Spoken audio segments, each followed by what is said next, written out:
Buenos días. En la conferencia matutina del día de hoy del presidente de la República, licenciado Andrés Manuel López Obrador, 24 de agosto, pues hay temas que se resaltaron.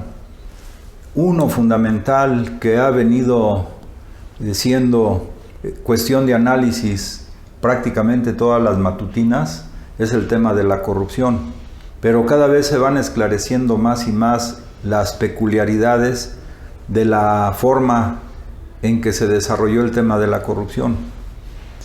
Ahora el presidente trató el tema de Etileno 21, una empresa que firmó un contrato con Pemex, en la cual Pemex se obliga a surtir gas para esta empresa. Pero dentro de las cláusulas de la empresa, fíjense ustedes, está primero que Pemex le debe vender el gas en 30% menos del precio que está en el mercado. Fue el expresidente Felipe Calderón quien impulsó Etileno 21, primero bajo el nombre de Proyecto Fénix, cuando era secretario de Energía en el sexenio de Vicente Fox durante 2003.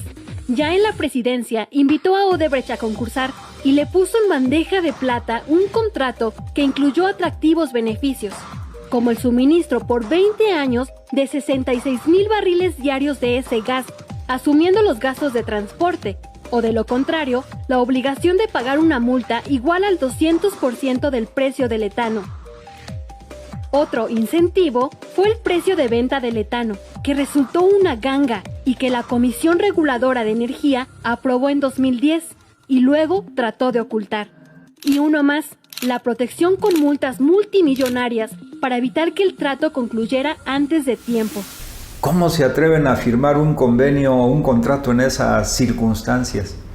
30% menos, o sea, se le está subsidiando a esa empresa privada a costa de los intereses del pueblo mexicano y de los recursos del erario público. Pero no conformes con eso de que se le debiera vender 30% más barato el gas a esta empresa, el otro es que si Pemex no cumplía con las entregas correspondientes, entonces Pemex sería multado de acuerdo a lo que se estableció en el contrato. Y en el momento actual, Pemex ya tiene una multa que está exigiendo la empresa que se pague de 2,500 millones de pesos. Y está pretendiendo cobrar adicionalmente por multas otros 2,500 millones de pesos. O sea, evidentemente que ese contrato se hizo por tráfico de influencias es un contrato lesivo a los intereses de la nación mexicana y del pueblo de México, pero como se firmó en el periodo neoliberal, pues esa era la práctica. Estos contratos han salido hasta el momento, pero quién sabe cuántos más contratos en condiciones desventajosas para la nación mexicana se hayan firmado con otras empresas. Ya salió lo de Iberdrola, por ejemplo, lo de Odebrecht, etcétera. Todavía, ¿cuánto faltará conocer de esa enorme corrupción que se gestó en el periodo neoliberal? Ahora imagínense si esta Etileno 21, por la forma en que se firmó el contrato, reclama al gobierno el pago de 5,000 millones de pesos. ¿Qué significa 5,000 millones de pesos? Significaría, si lo comparamos con los créditos que el gobierno federal está dando de 25,000 pesos a las pequeñas y medianas empresas para reactivarse, 5,000 millones de pesos que reclama Etileno 21 significaría 200,000 créditos, fíjense, 200,000 créditos para un número similar de pequeñas y medianas empresas de 25,000 pesos cada uno. Esto nos ilustra más cada vez que en el periodo neoliberal se beneficiaba una ínfima minoría en detrimento de las condiciones de vida material de millones de mexicanos. Repito, solamente es por multas que le están exigiendo a Pemex 5,000 millones de pesos. Para una empresa, para un dueño o un conjunto de dueños, que es una ínfima minoría, comparado con 200,000 pequeñas y medianas empresas que podrían recibir ese mismo dinero. ¿Hasta dónde llegamos en el periodo neoliberal? Es una desfachatez total. Eso lo ligamos a una afirmación que hizo el presidente el día de hoy, que cambia la percepción que se venía teniendo en relación a la consulta ciudadana que se debe hacer para juzgar a los expresidentes. Y es que realmente las cosas han llegado al grado de que colman, como dicen, el plato, y entonces si los grupos de la oligarquía nacional, los que constituyeron la mafia en el poder, los que fueron privilegiados durante 36 años, no entienden que las cosas han cambiado, a pesar de que el presidente dijo en relación a Calderón, yo ya lo perdoné por el fraude del 2006, y también ha dicho o estaba diciendo que él no iba a promover ninguna consulta, pero estos grupos siguen como envalentonados pensando que la actitud del presidente es una actitud de debilidad, que no entienden porque razonan con otra lógica. La lógica que ellos aprendieron fue la lógica de la imposición, de la represión, de la muerte, etc. No, esta es otra lógica, una lógica basada en el humanismo, en el progreso de nuestra patria, pero para bien de todos, no para bien de una minoría.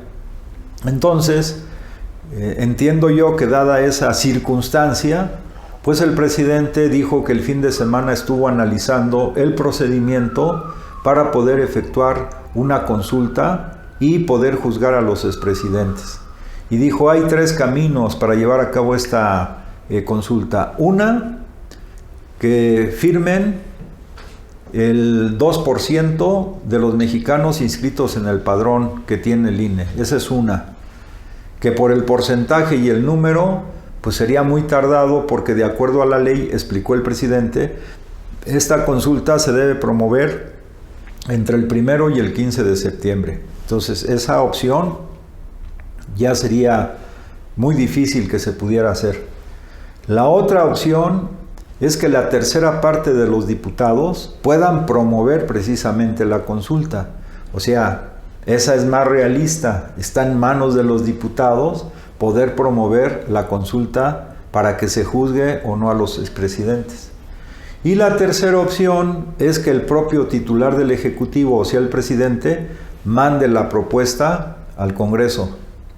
Esas son las 3 formas. Una periodista le dijo, bueno, entonces usted lo puede hacer. El presidente dijo, vamos a esperar. Como ha dicho siempre el presidente, en política se tiene que actuar con mucha cautela y además, desde el punto de vista táctico, se tiene que obrar en el momento adecuado y en el momento oportuno, no antes ni después.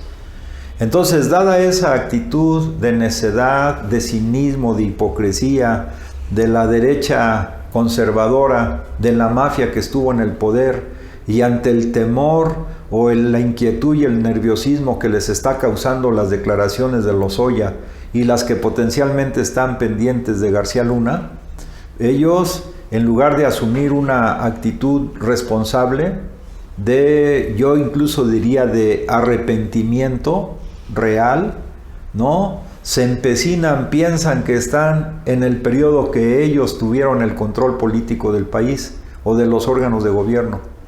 No, pues la situación ya cambió.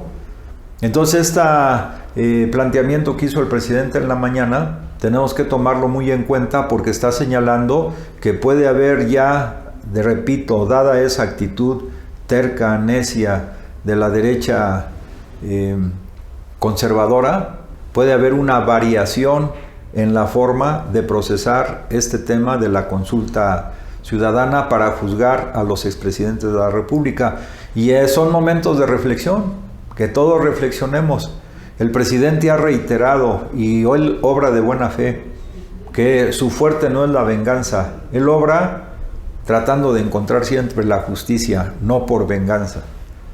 Y otro tema importante fue que dio el presidente un buen anuncio, en el sentido, como ya lo ha venido diciendo, que caímos durante el proceso de la pandemia, el proceso económico cayó, pero estamos como en V, cayó y ya empezamos a repuntar.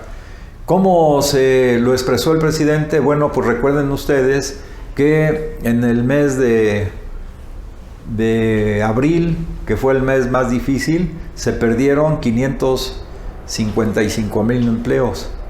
Fue el mes que más cayó el tema del empleo. Previamente en marzo había caído alrededor de 120,000 empleos en números cerrados.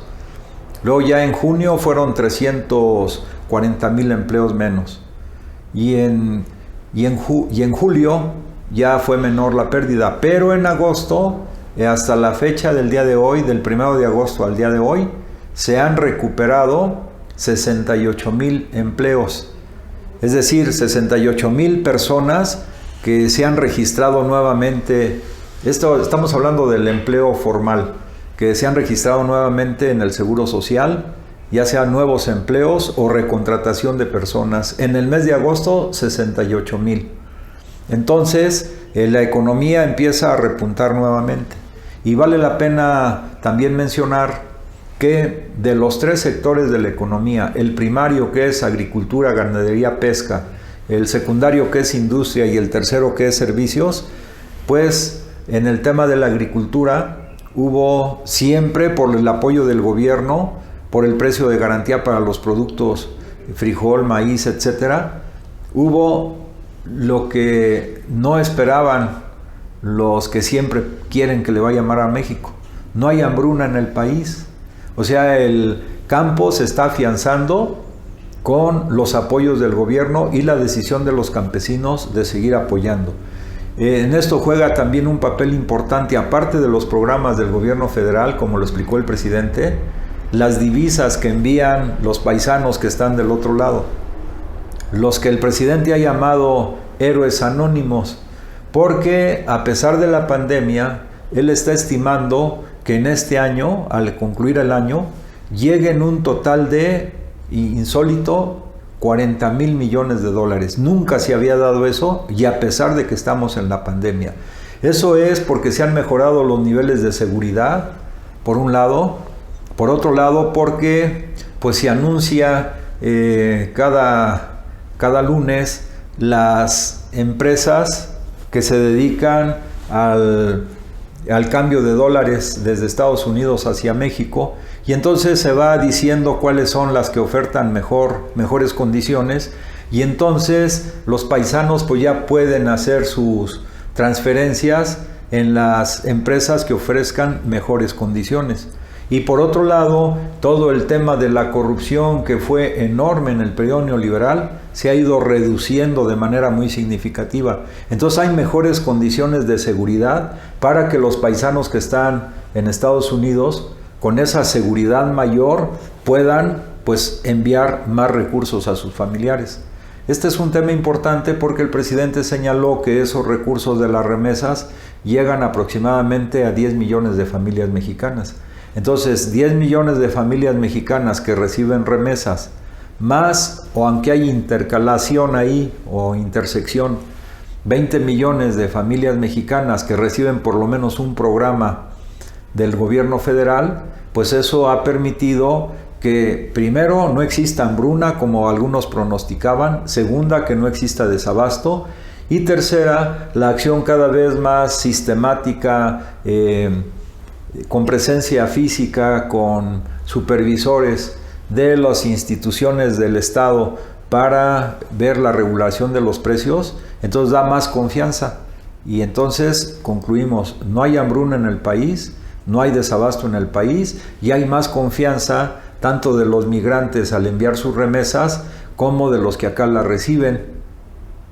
Entonces está iniciándose en México un proceso de florecimiento a pesar de la pandemia, y en eso el presidente de la República pone todo su esfuerzo, y se está combatiendo fuertemente la corrupción. Hoy señalaban también que por eso hubo cambio en la responsable de los puertos.